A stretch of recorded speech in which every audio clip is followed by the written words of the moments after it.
All right, shipment of new bikes just got in. These are the D3s. We've talked a lot about those. This, however, is something a little bit more exciting, I think, and it's called the GoMad.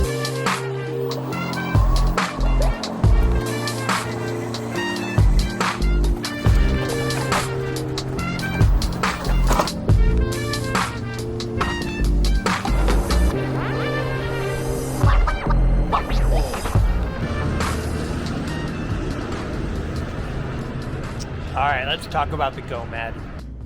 Now, if you're a fan of Velotric here, you already know about the Nomad or the Nomad 2. It comes with a step through or a step over. You can see both models here. And this, however, is what we're calling, or they're calling, the GoMad.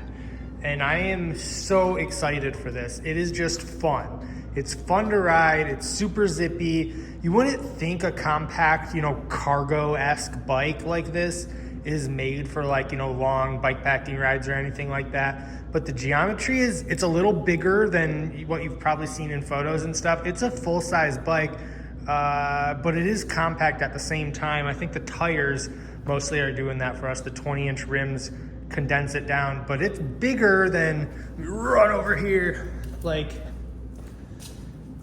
it's even bigger than something like these Abounds from Aventon, or it's much bigger than a Cinch, which is probably, the closest thing to compare it to, kind of the wheel size and size.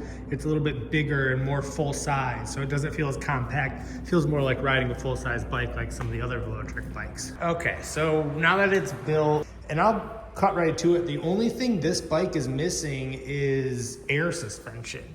And it's crazy because all their new bikes, well, most of them anyways, like if we look at the new D3, so especially because the D3 here is the same price as this bike, I was hoping we'd see it. This is still a really nice fork. It rides super nice. It feels a lot like the fork that's on the actual Nomad, not the GoMad. It rides just like this one. A little bit bigger stanchions, but same kind of whatever tech this RST white label brand that Velotric uses. Anyways, as we get into the parts, I want to start with these oversized, great stopping power, giant Tektro brakes.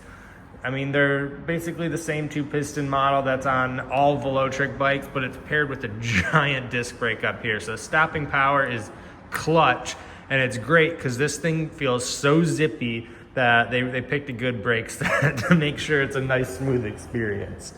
Now, looking at the derailleur, another thing, like an Altus derailleur last year, I would have said that's perfect, that's enough. But I mean, let me just zoom in over here. This bike is cheaper than the GoMad. It's called the Tempo. It's coming out soon, and that has an Isera on it. And I don't know, I just wish, give all the bikes the nice upgraded derailleur system. That would have been nice. At least it's not a tourney, it's an upgraded one. It's not a base level, and it is a rock solid derailleur. I'm just being picky, so just take that as you will. Some other things, new on all Velotric bikes this year, they have the Android edition. It used to just be, you can use the GPS tracking via Apple. Now they've added Android capability, which is huge because I always feel so bad when someone buys one of these bikes from our store and they can't use one of the coolest features like the GPS tracking. So I'm love that I see that, and that is also true for bikes like that Tempo over there and the new D3. The seat it comes with stock, pretty great. Stock, it comes with this bag, which I love that it comes with it. It's awesome. I'm gonna be a super annoying little picky baby here because I hate how the zipper goes up here. It is so hard to, watch this. Watch me be a little baby here. So you put something in here, yada, yada, yada. You got 2 layers of storage. You put that up, and then you try to zip it up. And then you gotta fish it around, and then sneak it through. And it works, but it's annoying. again, I'm being a whiny baby because it is a great bike. I love it. This is a feature. And also keep a grain of salt with everything I'm saying, because I do plan on actually legitimately buying one of these for myself. So, you know, obviously I like the bike a lot. It looks great, comes in 3 colors. Let's take a look at the new software. So we will hold the power button to boot it up. Nice little new annoying 2 beep sound to let you know the bike's on. And now, I'm gonna kind of approach this assuming you know how the old Velotric bikes worked. So it's so weird calling them old. It was like literally 2 months ago I would have said it's brand new. Anyways, this button here used to cycle through your ride modes, like your Eco, Trail, and Boost. Now what it does, it goes through class. So if I click this, you'll see on the left side, it's a digital change to make it a class 1, 2, or 3 e-bike. Awesome, especially people don't just ride on one single trail, and some allow 2, some allow 3, some allow 1, whatever it might be. Now with just a push of a button, you can be legally operating at the right class for the trail. That's awesome. That said, and this is where it gets a little tricky, is that enough to actually comply with the specific trail? That's going to be a trail by trail decision, state by state as well. Like, I know some are so strict you have to have this throttle totally removed, and just clicking that you're on class 1, even though it disables the throttle, it's not enough. So obviously every trail is going to be different, but at least they're doing what they can to make sure that you don't have a bad experience, especially if you're new to e-bikes. You know, you don't want to have your first ride out there getting a ticket or something, and now you can do everything within your power to say, hey, I'm in class 1. This is a class 1 bike right now. And, you know, at the very least, get off with a warning probably instead of an actual ticket or something. All right, let's get into a couple cold hard facts. I got my spec sheet here, and I'll go through at least the key things that you're probably wondering, like how much, can this hold heavy riders? The answer is absolutely. 500-pound weight limit on this. Additionally, it weighs itself 77 pounds, so it's heavy, but not too bad. You definitely are going to be able to load it in a truck or something. I've done it a bunch with just the week I've been riding it, and it's been totally fine. And then range that we're expected on this, it's rated at 75 miles of range, which is super impressive. They also give a throttle only estimate of 50 miles, which is absolutely bonkers. That's if you're actually doing throttle only and you're getting 50 miles, I'd say real world, even let's say it's 40. That's so much range. That's awesome. So plenty of battery, and that's what I think personally bumps this up into that 2K price range, a justifiable 2K price point, because you do get all those features and a great battery. It's fully spec'd out. It's got everything you'd hope you would need.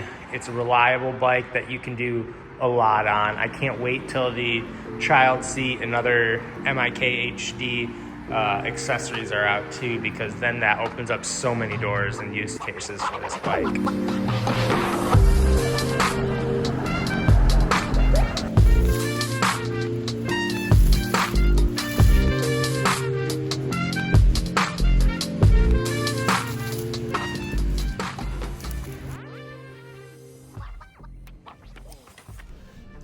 Let's talk about the GoMad. There's a lot to go over here. It is not like any bike really that I can think of. It's not quite a cargo bike. It is a cargo bike though. It is not a folding bike, but it's like sized like a folding bike should be, but a little bit bigger. It is just its own thing, and that might be why I like it so much. All in all, getting it put together took, I don't know, half hour. It was a breeze, no pun intended, because there's actually a different bike called the Breeze. Anyway, what I would like to talk about mostly is like who's considering a bike like this, because it doesn't kind of fall in a normal e-bike category. I had a couple of thoughts, and I'm about to just hype up this bike so much because I like it so much. So let me get the negative things kind of out of the way of what I don't like. There's a little bit of an awkwardness in the geometry. I wish the handlebars could come up more. I'm not that tall. I'm like just under 6 foot.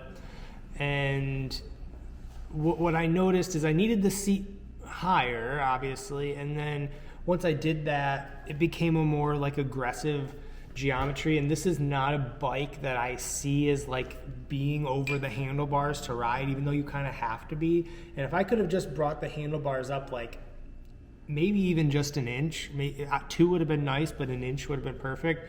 Kind of like on the folding Velotric, the Fold 1 Plus, or a lot of other folding bikes. They have telescoping stems that you can get a little higher, or even adjustable stems, and you're kind of just stuck with basic BMX style handlebars.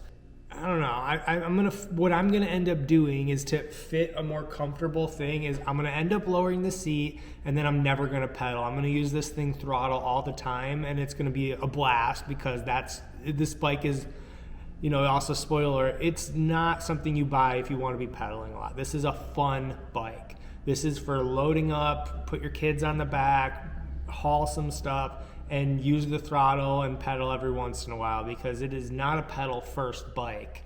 I'm okay with that. I have other bikes that are pedal first. This is a more fun bike. But why is this a bike that I see myself owning? Now we can talk. So I got this one sheet from Velotric here. One thing is the color selection. Hopefully this focuses and you can see here. This green, it's like a matte sage green, is sick. The obsidian black that I have is awesome. And this dark amber red I actually saw while I was in China testing some of these out, and that one looks pretty solid too. It's just a really cool selection, and I mean, you could tell by the marketing who they're going after. It is, you know, handsome guys like me, right? Basically the same guy. It is someone, you know, young parents. It's perfect for young parents. It's just an e-bike. It has the same 750 watt motor. There's no impressive stats about it, but when I get on it, I just want to kind of weave around, zig and zag, and kind of have fun. I don't know how they did that or why it's happening, but I do find it just really fun to ride. Maybe it's that 20-inch wheel that, you know, kind of makes it a little more nimble for a fat tire bike. You can't do that on a Nomad. Nomad is the full-size version of this bike. It's a full fat tire bike, and that's just like straight ahead, like long trucking through. You know, it's fun, but it's not as kind of... I can't call this bike light because it is not light. It is 75 pounds. It's still heavy. So why do I like it so much? I'm just still struggling. It could just also be this whole new Velotric lineup of software, because it's just really easy to ride. Let's talk about it for a second. So all the other Velotric bikes last year on came out with these new operating systems where you can choose 3 different ride modes: Eco, Trail, and Boost, and then that was paired with 5 different pedal assist levels, giving you a total like 15 different modes. And on one hand, that's pretty cool because you can dial in your ride. Now what they've done is you can do that all digitally, not on the fly, and you can kind of predetermine what you want your rides to be like, and then you have just 5 labeled instead of numbered pedal assist combo modes. So there's just 5 modes now, but they're a little more dynamic and adjustable. So that's kind of cool and simplifies things, especially because I'm an electric bike dealer here, and I have to explain these to a lot of people every day, and not having to scare them essentially by saying, hey, there's 15 different modes for this bike. You just hop on and ride, and it's out of the box going to feel pretty great. So that's probably an improvement, because you still have the same dynamics. You're not losing anything. It's just an easier out-of-the-box experience. I know we've talked about this probably, but in about a month, these accessories will be available, and this kid seat and some other MIK HD accessories that are compatible with that MIK system will be available, and you can really get the full use of that really large rear rack area cargo bike aesthetic Once those accessories are available, you're gonna have a lot more options with this bike and have a lot of fun, especially if you're getting it as like kind of that family mobile.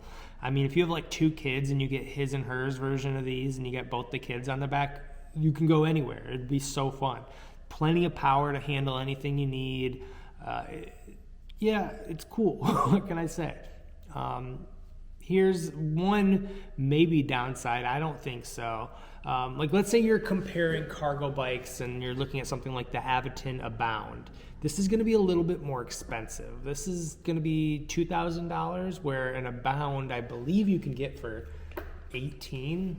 Okay, so the full size Abound is $2,000 as well, and then the slightly smaller Abound is $1,900. So I take that back. I would way rather have this GoMad than the Abound. Not that I don't like the Abound, but the Abound is very, like, you are locked into that cargo bike experience, you know? Like, you have that really long wheelbase and you are just stuck with that, whether you're pulling cargo or not. Where this GoMad, I've been zipping around not using any of the cargo parts, and it just feels like a fun bike with or without that. So you're not married to that whole cargo experience and being stuck with it even when you're just going on a solo ride.